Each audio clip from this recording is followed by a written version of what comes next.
Good day mga katart! We're back here in Marikina City.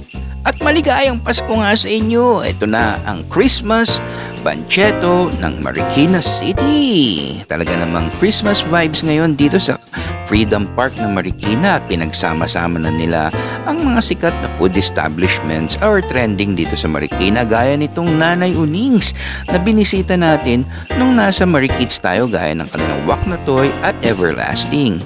At syempre, mawawala ba yung ating pinuntahang Ali Sisig? Meron din dito, pinipilahan nga mga katart. Talagang budget friendly, good for the family at sa mga barkada. Lalo na dito, malapit sa mga eskwelahan, maraming estudyanteng pagkatapos ng kanilang klase or parating na itong weekend, talagang dito nagtatagpuan. Kita naman ninyo, you can enjoy great foods with your family and friends.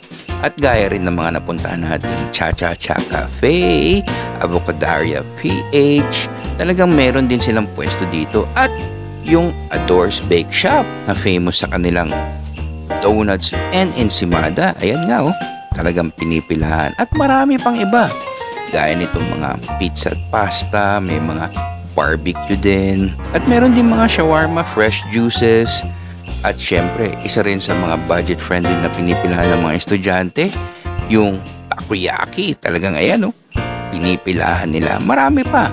Kaya nitong budbod na sikat dito sa Rizal, ay dinala na rin dito sa Marikina. Kaya ano pang hinihintay nyo mga katart?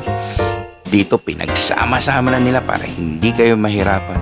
Kaya if you have any plans this weekends, go to Marikina Christmas Banchetto. Tara na mga katart, kita kits, at napakasarap dito dahil dito yummy!